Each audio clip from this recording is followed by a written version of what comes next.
Folks, how many of you have been at work and felt like this? I felt like an idiot. An idiot. An idiot. Why would Steve Kerr say this? We have controversy with the Team USA Olympics, Steve Kerr and Jason Tatum. I feel like an idiot. Why? What happened? He didn't play Jason Tatum. I feel like an idiot. Why? We're going to break it all down for you. In addition, Bleacher Report just put out a 3-team trade for Lauri Markkanen.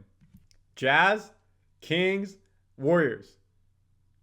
Do we really think the Kings and the Warriors are going to do a trade? Is this trade feasible? Is it even a good trade?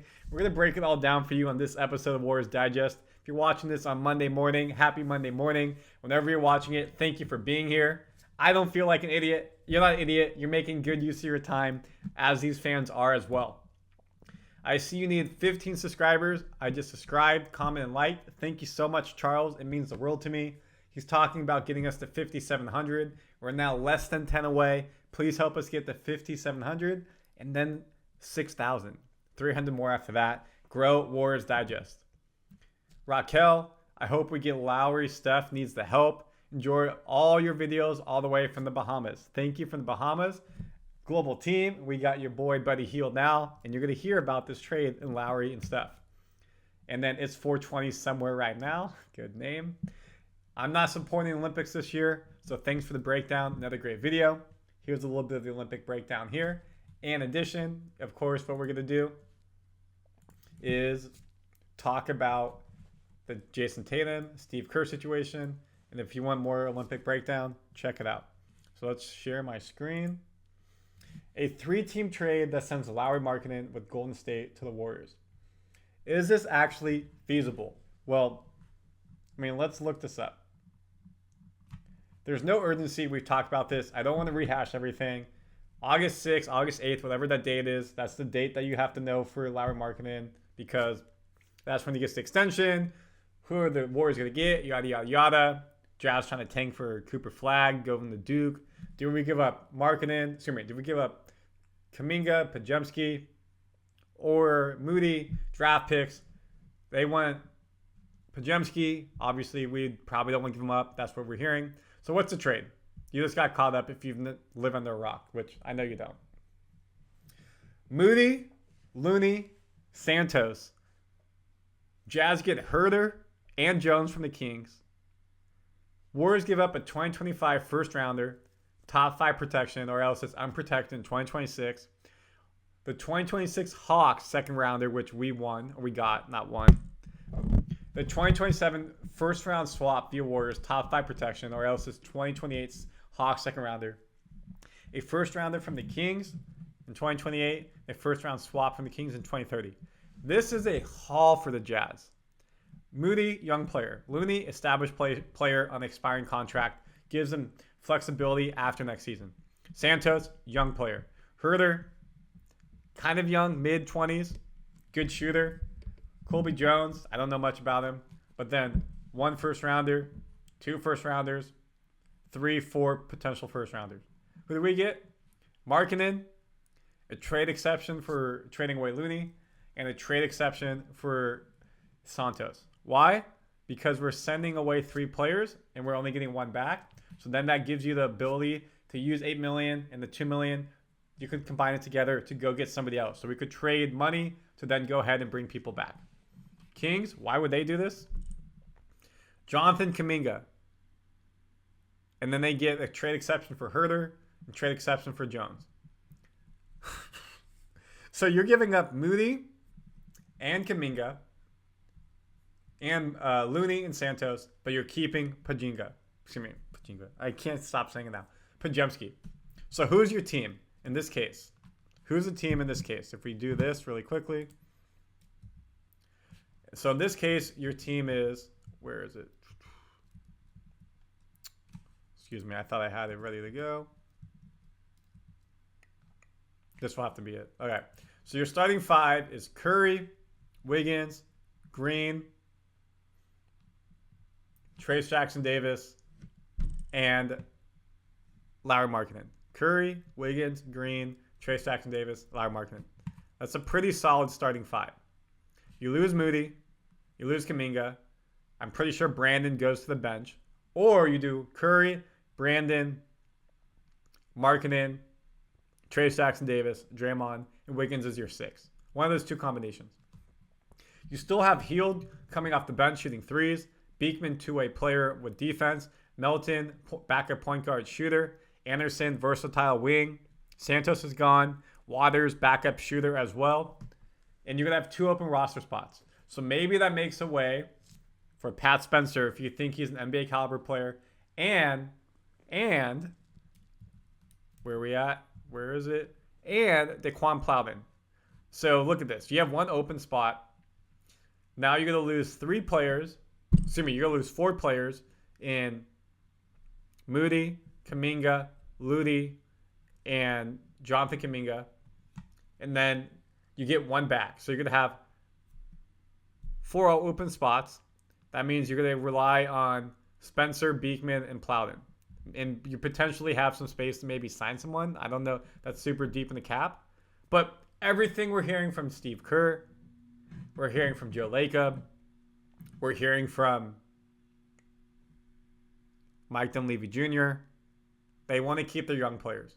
I don't see them giving up Kuminga, Moody, especially if the Kings are involved. Like, it doesn't make sense to me. It doesn't make sense to me. Why would the Jazz do it? They can extend Moody. They have to hit minimum payroll, which will help them get there by renegotiating Markkanen's contract.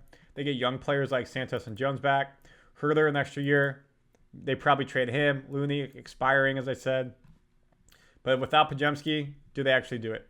Golden State, why would they do it? Kuminga potential, if they don't think he's the guy, you don't have to then sign him. Kings extend him. Kings look pretty good because then the Kings got you got Fox, Sabonis, DeRozan. You got Kuminga coming in the lineup. Keegan Murray. It's pretty solid. And then you have the 6th man of the year. I'm blanking on his name. King 6 man. Fuck, what's his name? Excuse me. Malik Monk coming in as well. So that's a pretty strong offensive team. I can see why the Kings would do it. Moody picks his cost doing business, but you get Markkanen for the long term and you sign him. And you think that starting 5 is playoff caliber, and then you hope the depth can do it. Kings, they have to replace Harrison Barnes. They traded him to the Spurs. Yes, now Kuminga may want 25, 35 million. We know Mike Brown really liked him when he was with the Warriors. With Herter gone, it clears the salary. So you get Murray, Kuminga, Fox, Rosen, Malik Monk, Sabonis. It's a potent 6. Comment your thoughts. Do you think that's a good trade? Bad trade? Here it is again. I just don't see it happening. I don't think the Warriors and Kings are going to do a trade like this, especially if Kuminga becomes an all-pro, all-star. The Warriors will kick themselves for giving him up. But they keep Podziemski, who they think is their top guy. The question is, how much playing time will Podziemski get? A lot, you think. Kuminga will get a lot. And we know Steve Kerr has trouble playing the young players. But what about an established star?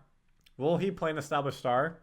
Well, that's why Steve Kerr feels like an idiot, because Kerr didn't play Jason Tatum against Serbia. Supposedly, we heard he was sick. Turned out to be a did not play coach's decision. I'm an idiot. He's dealing with controversy. Goes back to the whole Kuminga situation, not playing our young players, not playing people. He overthinks situations and goes with the wrong player sometimes. So here's his quote. You guys play your best game of the whole summer to this point, but you didn't get to use Jason Tatum, who's obviously one of the best players in the league. Obviously, that's one of the hard things to do in your role. Yeah, it's tough, but Jason handled it really well. I talked to him today before the game that it may play out this way, just with Kevin coming back and the lineups that I wanted to get to. But that'll change. Jason's going to play. Every game's going to be different based on matchups. He's a total pro. He's first team All-NBA 3 years in a row. I felt like an idiot not playing him. But in a 40-minute game, you can't play more than 10. You really can't. And so I think he's an amazing guy, great player, and handled it beautifully. And he'll be back out there next game. I feel like an idiot for not playing Jason Tatum. Kerr admits straight up, I did not play. I went with the combinations that made sense, as he said. He handled it well. He'll make his mark. We asked Jason Tatum, was he sick? He told me, no, I'm good. So Steve Kerr, once again, what did we talk about on this channel? His rotations, his coaching decisions. And by the way, my AC's broken, so that's why I'm sweating. It's really hot in here. It's like 85 degrees. Whew. It's pretty disappointing, the fact that Steve Kerr is dealing with this type of controversy. Dude, you're up 20 on Serbia. You could have played Jason Tatum. Halliburton also didn't play, but there's a bunch of point guards. It's his first year, so it makes sense with the Olympic team. Jason Tatum's been around the block, NBA champion, 3-time All-Pros, he said. Pretty poor decision. I don't think Jason Tatum is starting next game, but he'll be playing 15, 20 minutes. I guarantee you that. This also shows the riches that USA has, where Tatum doesn't play as a coach's decision. It just goes down to, again, we talk about this all the time, sometimes Steve Kerr outthinks himself as a coach. And he doesn't let the young players play, or wasn't playing Kuminga a lot. Clay is mad about his minutes. So sometimes he doesn't do the best job as a player manager in terms of minutes. So comment your thoughts. What do you think about all this stuff? Again, that trade, I just don't believe it. And Steve Kerr, just play Jason Tatum. There's a way to play him over potentially Derek White. Maybe get some minutes away from Edwards. I love Edwards, but KD came in, yeah. But when it's 20 minutes, when it's 20 points in the fourth quarter, late third, Jason Tatum deserves to play. And you hopefully have seen that I deserve a subscribe from you and a like to help me hit 5,700 and more. Out, y'all.